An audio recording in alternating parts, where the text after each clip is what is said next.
I'm sorry it took me this long to say this, Daehyun, but I can't marry someone who sees me as an accessory. Someone who thinks love means fitting into a predetermined role. You don't really see me. You never did. That's not true. I love you, Josephine. Maybe you do, but you love the idea of me more than the reality. You love having someone who makes you feel like you're rebelling, like you're different from your parents. But when it comes down to it, you're exactly like them. You want me to fit into your world without ever considering what I want. We can fix this. We can talk about it, work it out. Don't do this here, not like this. I have to leave you to find myself again.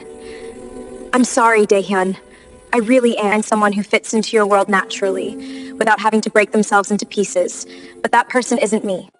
The chandeliers above me sparkled like 1,000 diamonds, each crystal reflecting the faces of 500 guests who had gathered to witness what was supposed to be the wedding of the decade. My hands trembled as I held the bouquet of white peonies, their sweet scent suddenly making me nauseous. Daehyun stood before me in his custom Tom Ford tuxedo, his dark eyes confident, almost possessive, as if my yes was already a done deal. The officiant's voice echoed through the grand ballroom of the Shilla Hotel, each word feeling like a nail in a coffin I was building for myself. Do you, Josephine Clark, take Daehyun Park to be your lawfully wedded husband? The silence that followed was deafening. I could feel every eye in that room burning into my skin. Daehyun's mother sat in the front row, her face a mask of controlled politeness that barely concealed her distaste for me. His father checked his watch, probably calculating how this merger of families would affect stock prices. Behind them, rows and rows of Korea's elite, business moguls, celebrities, politicians, all waiting for the black girl from Brooklyn to say the words that would seal her fate. I opened my mouth, and everyone leaned forward. No. The single word dropped like a bomb in that pristine ballroom. Daehyun's confident smile faltered, confusion flickering across his perfect features. I'm sorry, I said, my voice stronger now. I can't do this. Then I turned, my $7,000 wedding dress sweeping behind me, and I walked toward the double doors at the back of the ballroom. The whispers started immediately, a wave of shock and scandal rippling through the crowd. I didn't look back. Not at Daehyun, not at his family, not at the life I was leaving behind. I just kept walking. Hey, beautiful people, welcome back. I just want to take a moment to say thank you. Seriously, thank you for being here from the beginning and for all the love and support you've shown this channel. I see every comment, every like, and it means the world to me. Now, I have an end-of-year wish to hit 5,000 subscribers, and I can't do it without you. So here's how you can help me. Engage with this story. Like it, comment where you're watching from, and rate the video. Your feedback helps me know what you enjoy and how I can improve. If there's a particular story you'd love to see next, drop it in the comments. I read them all. And please, share this with someone you know would love it too. Alright, now let's dive into Josephine's story, and trust me, this one is intense. 6 months earlier, I was living my best life in New York City. My art studio in Bushwick was small, paint-splattered, and absolutely perfect. I had just gotten my big break, a solo exhibition at the Meridian Gallery in Manhattan, one of those prestigious spaces where careers are made or broken. I had spent 3 years working as a graphic designer by day and painting by night, living on instant ramen and big dreams. And finally, someone important had noticed my work. The opening night of my exhibition was everything I had imagined. The gallery was packed with art collectors, critics, and people who actually understood what I was trying to say with my paintings. I wore a simple black dress from Zara and my lucky gold hoops, the ones my grandmother had given me before she passed. I felt like myself, like I was exactly where I was supposed to be. That's when I saw him. Daehyun Park stood in front of my largest painting, a piece I called Invisible Cities. It was a chaotic explosion of color and texture, representing the different versions of ourselves we showed a different people. He stared at it with an intensity that made me curious. Most people at gallery openings spend 30 seconds per painting, cocktail in hand, more interested in being seen than actually seeing. But he was different. I walked up beside him, pretending to adjust the information card next to the painting. "What do you see?" I asked. He turned to me, and I got my first real look at him. He was tall, lean, with sharp cheekbones, and eyes that seemed to actually look at me, not through me. His suit probably cost more than my rent, but he wore it casually, like it was just clothes. "Fragmentation," he said, his English perfect but accented, but also wholeness. Like you're saying we're broken into pieces by the world, but somehow we're still complete. I felt my heart skip. People rarely got my work. "That's exactly it," I said, unable to hide my smile. "You're the artist." It wasn't a question. "Josephine Clark. Daehyun Park." He extended his hand and shook it. "This painting, it's remarkable. You're not just talented. You understand something about the human condition that most people spend their whole lives trying to articulate." We talked for 2 hours about art, about philosophy, about the loneliness of living in cities surrounded by millions of people. He bought 3 of my paintings that night, including Invisible Cities. When the gallery owner told me the total, I almost choked on my champagne. It was more money than I had made in the entire previous year. "That's too much," I told him as we stood outside the gallery, the cold November air biting at my bare shoulders. "No," he said, slipping off his jacket and draping it over me without asking. "It's exactly what they're worth, maybe more." He hailed me a cab, paid the driver in advance, and gave me his card. "I'd like to see you again," he said. "Not as a collector, just as someone who would really like to know the person behind those paintings." I looked at the card. Simple, elegant, just his name and a phone number. "Okay," I said, and I meant it. Our first official date was at a tiny Ethiopian restaurant in the East Village, not the fancy Manhattan hotspot I expected. Daehyun showed up in jeans and a sweater, looking more relaxed than he had at the gallery. We ate with our hands, laughing as we tried to perfect the art of scooping injera. And he told me about growing up between Seoul and international boarding schools, about feeling like he never quite belonged anywhere. "I'm always performing," he said, his voice quiet. "With my family, with business associates, even with friends sometimes. Everyone wants something from me, or they think they know who I am because of my last name." "What is your last name?" I asked, realizing I knew almost nothing about him beyond his appreciation for my art. He hesitated. "My family owns Hansong Technologies. We manufacture semiconductors, smartphones, electric vehicles. My father is the chairman." I nearly dropped my water glass. Hansong Technologies was one of the largest corporations in South Korea, a name as recognizable as Samsung or LG. And I was sitting across from the heir to that empire, eating injera in a restaurant with plastic tablecloths. "Why didn't you tell me?" I asked. "Because when I tell people, everything changes. They either want something from me, or they're intimidated. I just wanted you to see me, Daehyun, not Daehyun Park, future chairman of Hansong." I understood that. I had spent my whole life being reduced to labels, assumptions people made about me before I even opened my mouth, so I decided to do for him what I wanted people to do for me. "Okay," I said. "You're just Daehyun who overpaid for my paintings and has terrible form with injera." He laughed, a real laugh that lit up his whole face, and I felt myself falling. The next 3 months were a dream. Daehyun showed up at my studio almost every day, with coffee and pastries from the French bakery, 3 blocks away. He sat on my paint-splattered floor and watched me work, asking questions, offering thoughts, never judging. He told me about the pressure of being the only son, the expectations that had been placed on him since birth, the careful choreography of his life. I told him about growing up in Brooklyn with a single mother who worked 2 jobs, about the teachers who told me art wasn't a real career, about proving them all wrong. We went to hole-in-the-wall restaurants and underground jazz clubs.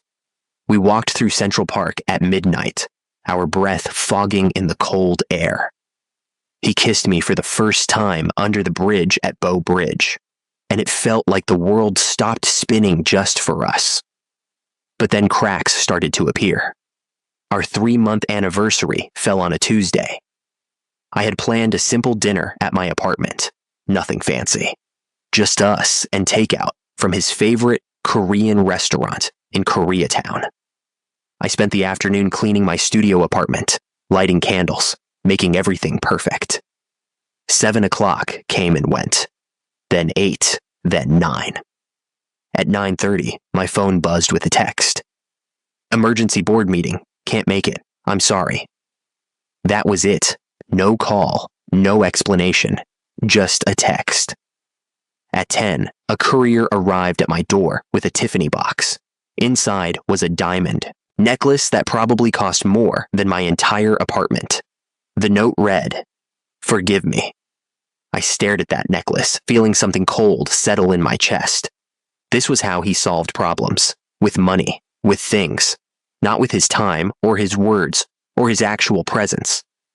But when he showed up at my studio the next day with those puppy dog eyes and a genuine apology, explaining how his father had called an unexpected meeting about a potential merger, how he couldn't say no, how he hated disappointing me, I forgave him. I wanted to believe it was a one-time thing. It wasn't. The pattern repeated. Canceled plans, expensive gifts, apologies that felt rehearsed. He was there, but also not there. His mind always somewhere else, on some business deal or family obligation. I started to feel like I was dating a ghost, someone who appeared and disappeared based on forces I couldn't control. Then his mother came to town. Mrs. Park was elegant, cold, and terrifying. She arrived at my studio unannounced on a Saturday morning, her driver waiting in a black Mercedes outside. I was in my painting clothes, splattered with cadmium red and ultramarine blue, my hair in a messy bun. "Miss Clark," she said, not bothering with pleasantries. "I believe we should talk." I let her in, acutely aware of how small and shabby my space must look to her. She didn't sit. She just stood there, looking at my paintings with an expression I couldn't read. "You're talented," she said finally. "I can see why my son is fascinated." Fascinated. Not in love. Fascinated, like I was some exotic curiosity. "Thank you," I said, keeping my voice neutral. She turned to face me, and her eyes were sharp as knives. "I'll get straight to the point. My son is the heir to a multi-billion-dollar empire. His marriage will be a strategic alliance that affects thousands of employees, shareholders, and business partners. You seem like a nice girl, but you must understand that this, whatever this is, cannot continue." My hands clenched into fists. "Dae-hyun is an adult. He makes his own choices." "Does he?" She smiled, but it didn't reach her eyes. "My son has been groomed since birth to take over Hanseong. Every decision he makes is scrutinized. Every person he associates with reflects on our family and our company. I'm not saying this to be cruel, Miss Clark. I'm being realistic." She reached into her Hermes bag and pulled out a check. She placed it on my work table, and I saw more zeros than I had ever seen in my life. "This is for your inconvenience," she said. "Take it. Continue your art career. Find someone more suitable. Everyone will be happier." I looked at that check, then at her, and I felt rage building in my chest. "Get out," I said quietly. "Excuse me?" I said, "Get out of my studio. Take your check and your assumptions and leave." She looked genuinely shocked, as if no one had ever spoken to her that way. "You're making a mistake," she said. "The only mistake I'm making is not throwing you out myself. Leave." She left, but her words stayed with me like poison. Strategic alliance reflects on our family, more suitable. When Dae-hyun showed up that evening, I told him about his mother's visit. I expected outrage, defense, some sign that he would stand up for us. Instead, he sighed. "My mother means well," he said. She's just protective. Protective? She tried to pay me to leave you. I know, and that's not okay. But you have to understand the pressure she's under. The pressure we're all under. Hansung isn't just a company. It's a legacy. A responsibility to thousands of people. And what am I? I asked. What are we? He took my hands, and his eyes were earnest. You're everything to me, Josephine. You're the only real thing in my life. Marry me. I froze. What? Marry me, he said again, pulling out a ring box from his pocket. Inside was a diamond so large it looked fake. I love you. I want you in my life. I know it's complicated. I know my family is difficult, but we can make this work. Say yes. I should have said no right then. I should have seen the desperation in his proposal, the way he was trying to solve a problem with a grand gesture instead of actually addressing the issues between us. But I was caught up in the moment, in the idea of being chosen, of being enough. Yes, I whispered, and he slid the ring onto my finger. The weight of it felt like a chain. Flying to Seoul was like entering a different universe. The private jet, the armed security, the way people bowed to Dae-hyun wherever we went. His family's compound was more like a palace than a home.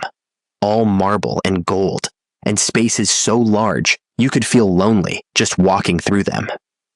The first family dinner was a nightmare. Dae-hyun's father barely acknowledged me, speaking only in Korean to his son throughout the meal. His mother smiled her cold smile and asked pointed questions about my education, my family background, my career prospects. Every answer I gave felt like a test I was failing. Art is a lovely hobby, she said, cutting into her fish with surgical precision. But what will you do when you have children? Surely you understand that being part of this family requires certain sacrifices. My art isn't a hobby, I said, keeping my voice level. It's my life's work. The temperature in the room dropped several degrees. After dinner, Dae-hyun pulled me aside. You need to be more diplomatic, he said. My mother was trying to have a conversation. No, she was trying to put me in my place. Josephine, please, can you just try? For me? And because I loved him, or because I was trying to love him, or because I was already in too deep, I said I would try. The wedding planning began immediately, and I realized with growing horror that I had no say in any of it. The wedding planner, a severe woman named Mrs. Choi, presented me with decisions that had already been made. The dress, custom Vera Wang, already designed.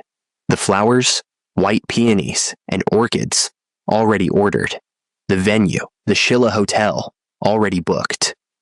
Even the guest list was predetermined, 500 people, 95% of whom I had never met. What about my friends and family? I asked during one planning session. Mrs. Choi consulted her tablet. We have allocated 50 seats for your guests. 50 out of 500? It's generous given the circumstances, Mrs. Park interjected. She had joined us for the meeting, supervising everything like a general planning a military campaign. Most of our guests are business associates and family friends, essential relationships that must be maintained. I looked at Dae-hyun, who was checking his phone, not even paying attention. Dae-hyun, I said, my voice tight. Can we talk? Alone? He looked up, surprised. Sure, yeah, excuse us. We stepped out into the hallway, and I felt like I was about to explode. I need you to listen to me right now, I said. I need you to really hear what I'm saying. This wedding, it's not ours. It's theirs. Your parents are planning every detail, and I'm just expected to show up and smile. My mother gets 50 seats, while your father's golf buddies get a whole table. Do you not see how wrong this is? He ran his hands through his hair. A gesture I had learned meant he was stressed. It's just one day, Josephine. After the wedding, we can do whatever we want. Can we? Because it seems like your family controls everything. You're being dramatic. Yes, the wedding is traditional and formal, but that's just how things are done here. Once we're married, once you're officially part of the family, it will be different. Will it? He kissed my forehead, a gesture that used to comfort me, but now felt patronizing. Trust me, he said. Everything will be fine. You're just stressed. All brides get stressed before the wedding. He walked back into the planning room, and I stood there in the hallway, feeling like I was drowning, and no one could hear me screaming for help. The pre-wedding events were a parade of humiliation disguised as celebration.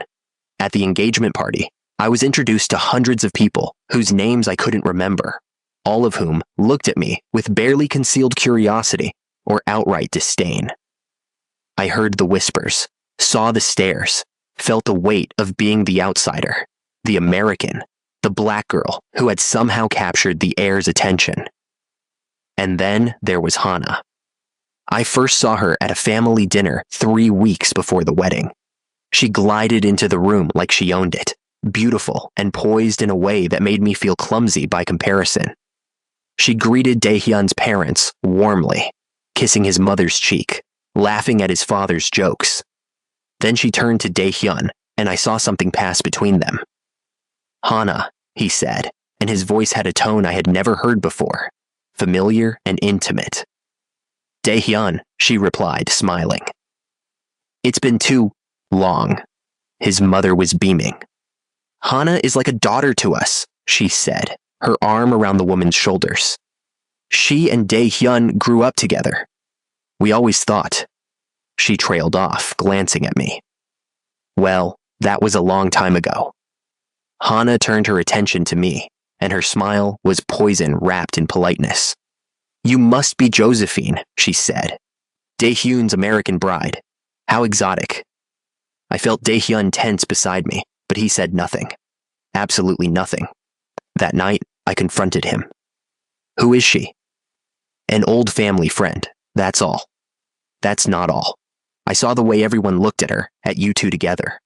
I saw the way your mother lit up when she walked in."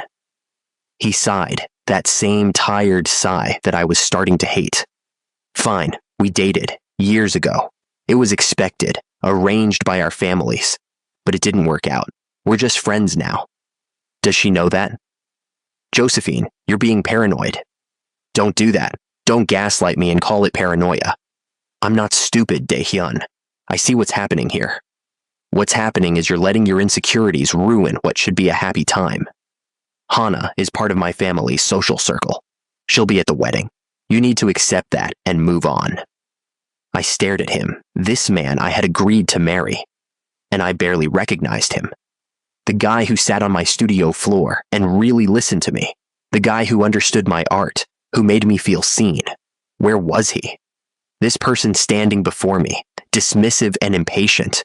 Who was this? "I need some air," I said, and I walked out before he could respond. I found myself in the compound's garden, a meticulously manicured space that felt too perfect to be real. I sat on a stone bench and let myself cry, really cry, for the first time since arriving in Seoul. "They break you down slowly," a voice said behind me. I turned to see an older woman, one of the household staff, tending to some roses nearby. "I'm sorry," I said, wiping my tears. She came closer, her weathered face kind. "I've worked for this family for 30 years, she said in careful English. "I've seen them break many people. They don't do it with cruelty. They do it with expectations, with pressure, with making you feel like you're never quite enough. The question is, will you let them?" She handed me a tissue and walked away, leaving me with her words echoing in my head. The final straw came 3 days before the wedding. I couldn't sleep. Jet lag and anxiety kept me awake. I wandered the halls of the compound around 2 in the morning, eventually finding myself near Daehyun's father's study. The door was slightly open, and I heard voices inside. "The Clark girl is presentable enough," Mr. Park was saying. "The media has been mostly positive, diverse, modern, forward-thinking, all good optics for the company." "She's willful," Mrs. Park replied. "She doesn't understand her place." "She'll learn," another voice said. I recognized it as Daehyun's uncle. "Once the wedding is done, once there are children, she'll settle into her role. They always do." "And if she doesn't?" Mrs. Park asked. There was a pause. "Then we'll manage it," Mr. Park said coldly. We've handled more difficult situations. The important thing is that Daehyun has chosen someone we can work with, someone who doesn't have the social standing to cause real problems if things become complicated. I felt sick. I backed away from the door, my heart pounding, and ran straight into someone. It was Hana. "Eavesdropping?" she said, her voice mocking. How unrefined. "Get out of my way," I said. Gladly. "But let me give you some advice first. You'll never be one of us, Josephine. You'll never understand how this world works. Daehyun will realize that eventually, probably already has. You're a novelty, an experiment, a way for him to rebel against his parents before he inevitably comes back to what makes sense. And you think that's you?" She smiled. "I know it is. I speak his language. I understand his world. I don't make scenes or cry or demand things I have no right to demand. When this falls apart, and it will, I'll be here. I've always been here." She walked past me, leaving me standing in that hallway. Everything suddenly crystal clear. I went back to my room and called my best friend Kendra. It was afternoon in New York.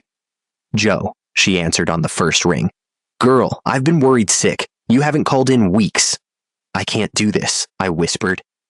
"Kendra, I can't marry him." "Then don't." "It's not that simple. The wedding is in 3 days. Everyone's coming. The media, the business associates, everyone. So, let them come. Let them see you walk away from something that's killing you. Joe, do you hear yourself when we talk? You sound like a ghost. This isn't you. The Josephine I know would never let anyone make her feel small." "I love him," I said. But even as I said it, I wasn't sure it was true anymore. "Do you? Or do you love who you thought he was? Because from what you've told me, the real Daehyun, the one who shows up when his family is around, he's not the same guy you fell for in New York." I closed my eyes, and I saw it all clearly. Daehyun in my studio, present and attentive. Daehyun in Seoul, distant and dismissive. 2 different people. And I had fallen in love with a version of him that maybe never really existed. "What do I do?" I asked. "You already know," Kendra said gently. "You've known for a while. You're just scared to do it." We talked for 2 more hours, and by the time we hung up, I knew what I had to do. But knowing and doing are 2 different things. The next 2 days passed in a blur. I went through the motions of final dress fittings, rehearsal dinners, and photo sessions. I smiled when I was supposed to smile, nodded when I was supposed to agree. And the whole time, I felt like I was watching myself from outside my body, seeing a woman being dressed up like a doll for someone else's vision of perfection. Daehyun and I barely spoke. He was busy with last-minute business meetings, family obligations, all the things that would always come before me. When we were together, usually for photo opportunities or formal events, we played our parts, the happy couple, the modern love story, the merger of cultures. It was all a lie. The night before the wedding, his mother came to my room. I thought she was there to gloat, to remind me of my place one final time. Instead, she surprised me. "I was like you once," she said, standing by the window, looking out at the Seoul skyline. "Young, full of dreams, convinced that love was enough. I married into this family from a good but not wealthy background. I thought I could change things, make them see me as more than just a strategic alliance." She turned to look at me. "But I learned that some battles aren't worth fighting. I learned to find happiness in other ways.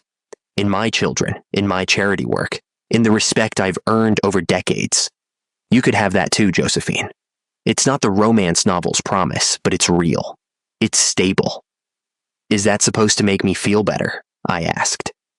"It's supposed to help you understand reality. Fairy tales don't exist. My son cares for you, in his way. He'll provide for you, protect you, give you a good life. Isn't that enough?" I looked at her, really looked at her, and I saw a woman who had buried herself alive, a woman who had given up every dream, every piece of herself, for stability and respect, and she wanted me to do the same. "No," I said quietly.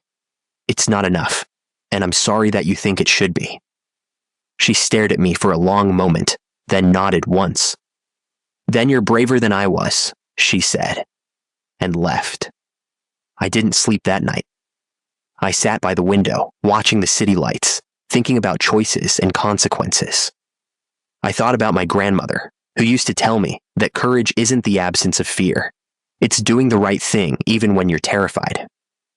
I thought about my art, about the message in invisible cities, about fragmentation and wholeness. I thought about who I was and who I was about to become. And I made my decision. The wedding morning was chaos. Makeup artists, hairdressers, photographers, everyone moving around me like I was the centerpiece of some elaborate performance. The dress was stunning, I had to admit. Vera Wang had outdone herself. But when I looked at myself in the mirror, I didn't see a bride. I saw a prisoner in a beautiful cage. My mother arrived as they were doing the final adjustments. She had flown in from New York the day before, and this was the first time we had been alone since I arrived in Seoul. "Baby," she said, and the concern in her voice almost broke me. "Are you okay?" "No," I said honestly. "Mom, I'm not okay." She sent everyone out of the room with a firm, "Give us a minute." When we were alone, she took my hands. "Talk to me." And I did. I told her everything. The canceled dates, the dismissive comments, the way I felt invisible unless I was being paraded for photos. The conversation I overheard, Hana's threats, the suffocating expectations. All of it. My mother listened, her face growing more troubled with each word. "Why didn't you call me?" she asked. "Because I kept thinking it would get better. I kept thinking I was overreacting. I didn't want to admit I was making a mistake. And now I know I can't go through with this. But Mom, there are 500 people out there. The media, his family. How do I walk away from all of that?" My mother cupped my face in her hands. "Baby girl, I raised you to be brave. I raised you to know your worth. I didn't work 2 jobs and sacrifice everything so you could marry a man who makes you feel small. I don't care about those 500 people. I care about you. So you do what you need to do, and I'll be right there beside you." I hugged her, and for the first time in months, I felt like I could breathe. Which brings us back to that altar, to that moment of truth. The wedding coordinator had just finished guiding me down that endless aisle. The string quartet played Pachelbel's canon. The flowers were perfect. The lighting was perfect. Everything was perfect, except the one thing that mattered. I looked at Daehyun, and I saw it all. I saw the future stretching ahead of us. Decades of me shrinking myself to fit his world. I saw myself giving up my art, my voice, my identity. I saw myself becoming like his mother, finding happiness in small things, while the big things, the important things, withered and died. I saw myself disappearing. The officiant asked the question, and I said no. Daehyun's face went through a series of emotions: confusion, disbelief, panic. He reached for my hand. "Josephine, what are you doing?"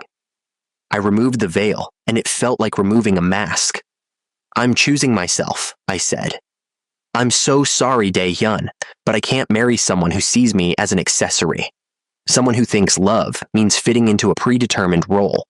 You don't really see me. You never did." "That's not true," he said. And for the first time, I heard real emotion in his voice. "I love you." "Maybe you do, but you love the idea of me more than the reality. You love having someone who makes you feel like you're rebelling, like you're different from your parents. But when it comes down to it, you're exactly like them. You want me to fit into your world without ever considering what I want." The room was completely silent now. Even the whispers had stopped. Everyone was frozen, watching this disaster unfold. "We can fix this," Daehyun said desperately. "We can talk about it, work it out. Don't do this here, not like this. Where else would I do it? You never had time to really talk to me these past few months. You never listened when I tried to tell you I was unhappy. This is the first time you're actually hearing me, and it took me saying no in front of 500 people." His mother had risen from her seat, her face pale with rage. His father was speaking rapidly in Korean to someone on his phone, probably already doing damage control. "Please," Daehyun said, and he looked genuinely lost. "Don't leave me." I felt tears running down my face. "I have to leave you to find myself again. I'm sorry, Daehyun. I really am. I hope someday you find someone who fits into your world naturally, without having to break themselves into pieces. But that person isn't me." I turned and walked toward the doors. Behind me, chaos erupted. Voices shouting, cameras flashing, the sound of Mrs. Park demanding someone stop me. But I kept walking.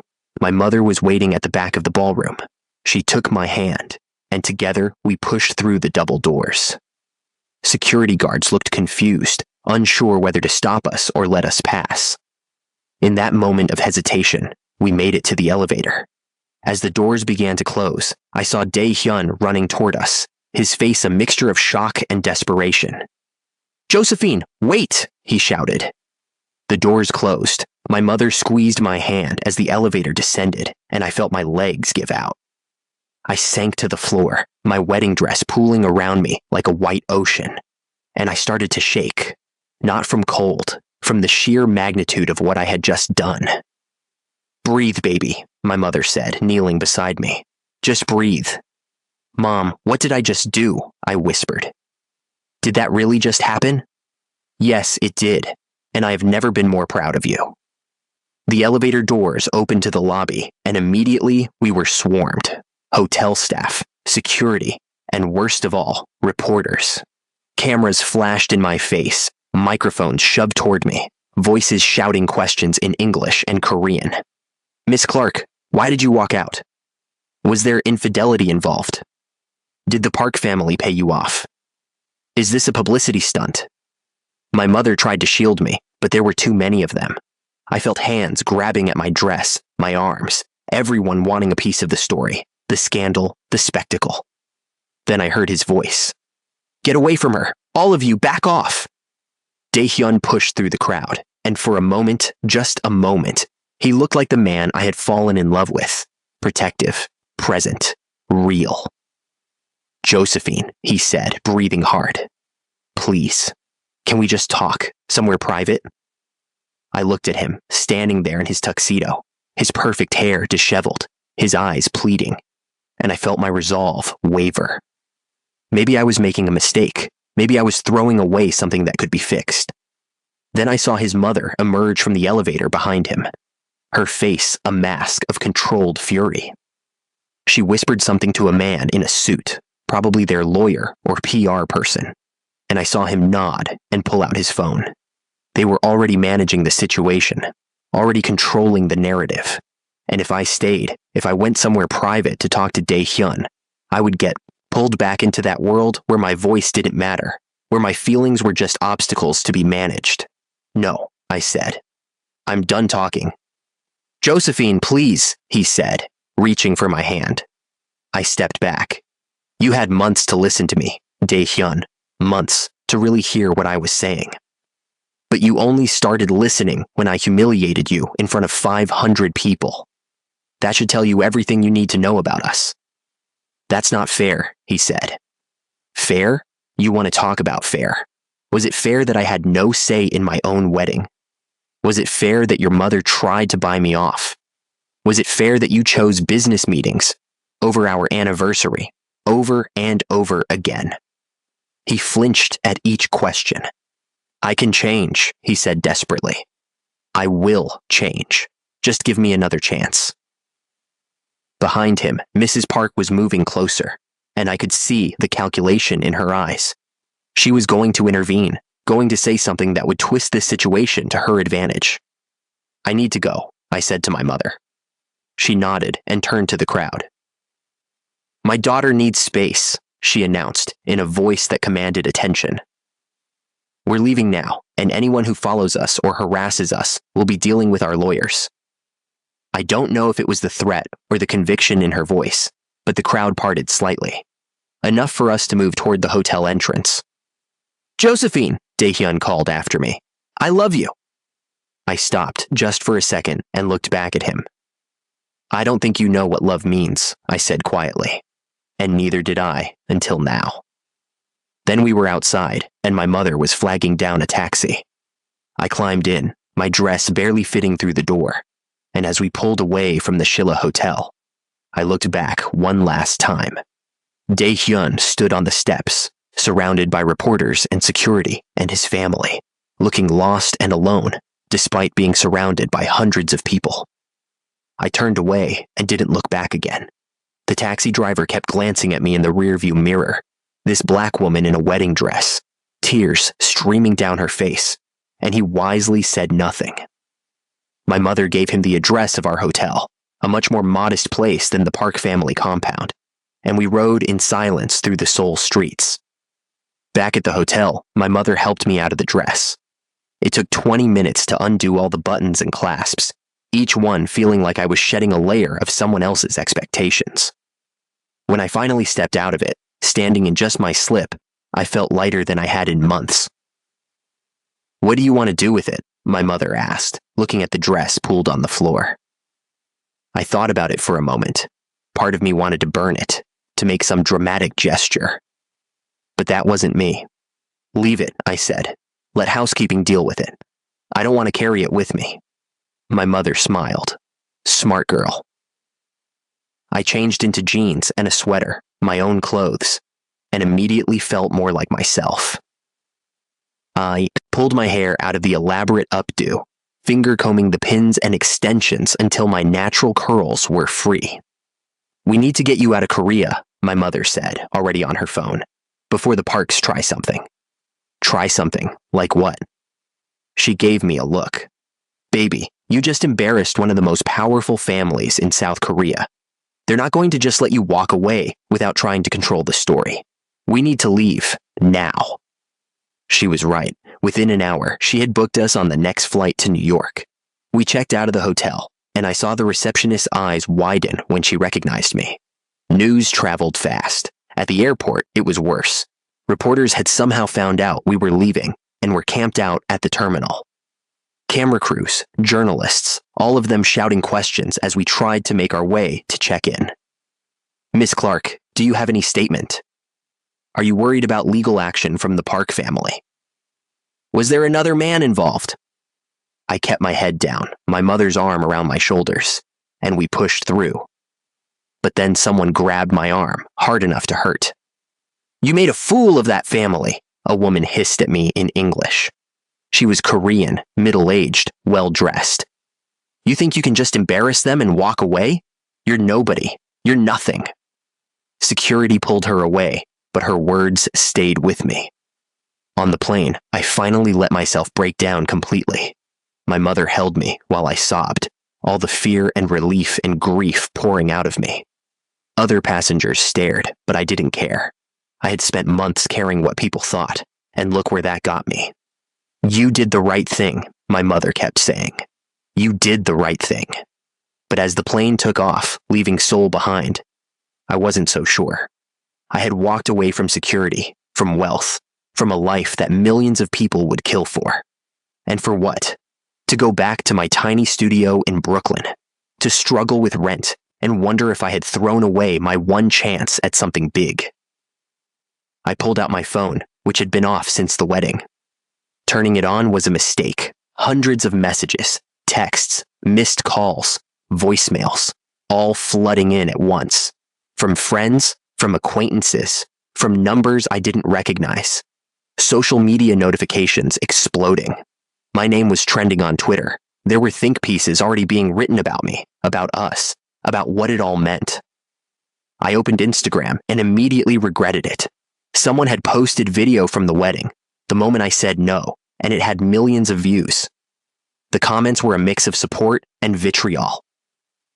Queen behavior, she knew her worth. Gold digger wanted more money. This is so disrespectful to Korean culture. She's brave for walking away from a man who didn't value her. Attention-seeking at its finest. He's better off without her. I closed the app, feeling sick. "Don't read that garbage," my mother said, noticing my face. "People who don't know you don't know him, don't know anything about your relationship. They don't get an opinion." But it was too late. The words had already burrowed into my brain, feeding every insecurity and doubt. I tried to sleep, but couldn't. Every time I closed my eyes, I saw Daehyun's face at the altar, the confusion and hurt. I saw his mother's rage. I saw the wedding dress on the floor. I saw my future dissolving like sugar in water. Somewhere over the Pacific Ocean, my phone buzzed with a new message. It was from a number I didn't recognize, but the message made my blood run cold. "You will regret this. The Park family does not forget." I showed it to my mother, and her face hardened. "We're going to the police as soon as we land," she said. "That's a threat." "Maybe it's just some random person," I said, but I didn't believe it. Maybe. Or maybe it's exactly what it looks like. I deleted the message but couldn't shake the fear it planted. What had I gotten myself into? What kind of enemies had I made? The rest of the flight was a blur of anxiety and exhaustion. When we finally landed at JFK, it was early morning, and I had never been so happy to see New York. Dirty, crowded, chaotic New York. Home. But even here, there were reporters. Someone had leaked our flight information, and there was a small crowd waiting at arrivals. Not as many as in Seoul, but enough to make me feel hunted. We made it to a taxi, and I gave the driver my address in Bushwick. As we drove through Queens into Brooklyn, watching the sun rise over the city, I felt the weight of everything settling on my shoulders. I had burned my bridges. I had made enemies of one of the most powerful families in Asia. I had become an international spectacle. And for what? The taxi pulled up to my building, a 5-story walk-up with a bodega on the corner. It looked smaller and shabbier than I remembered. This was what I had chosen over penthouse suites and private jets and unlimited wealth. "You can stay with me," my mother offered as we climbed the stairs. "You don't have to be alone." "I need to be alone," I said. "I need to figure out who I am when I'm just me." My apartment was exactly as I had left it 3 weeks ago. Small, cluttered with art supplies, the bed unmade. It smelled like turpentine and coffee. It was mine. My mother helped me settle in, made sure I had food in the fridge, made me promise to call her every day. When she finally left, I stood in the middle of my studio apartment and looked around. This was my life now, this tiny space, this freedom, this uncertainty. I walked to my easel, where an unfinished painting sat waiting. I had started it before leaving for Seoul, a piece about identity and belonging. I picked up a brush, dipped it in cadmium red, and without thinking, I made a single bold stroke across the canvas. Then another, and another. I painted until my hands cramped and my eyes burned. I painted the wedding, the walkout, the fear, and the freedom. I painted Daehyun's face and my mother's strength. I painted the death of who I thought I would be and the birth of someone new. When I finally stopped, hours later, the canvas was a chaotic explosion of color and emotion. It was raw and ugly and beautiful, and it was the most honest thing I had ever created. I stepped back, looking at it, and for the first time since saying no at that altar, I felt something other than fear. I felt possibility. My phone buzzed, another message from an unknown number. I almost didn't open it, expecting another threat, but curiosity won.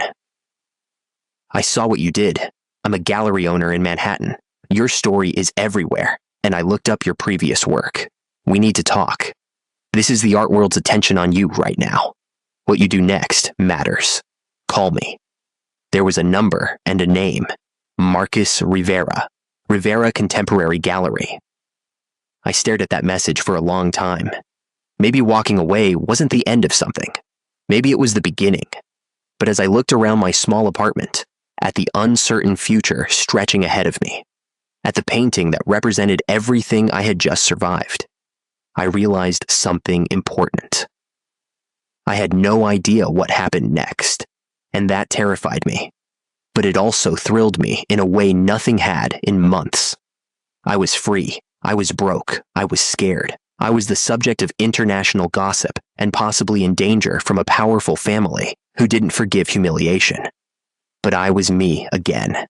Fully, completely, unapologetically me. What happened next? How did I survive the fallout? Did Dae-hyun come after me? Did his family make good on their threats? Did I ever make it as an artist? Or did walking away mean giving up everything? I didn't know, but I was about to find out. That's where we're stopping for today. I know you want to know what happens next. Does Josephine survive the backlash? Does she ever see Dae-hyun again? What about that threatening message? And the gallery owner who wants to meet her? All of that and more in part 2. If you want to find out what happens, you need to subscribe right now and turn on notifications so you don't miss it. Drop a comment telling me if you think she made the right choice walking away, and I'll see you in the next episode.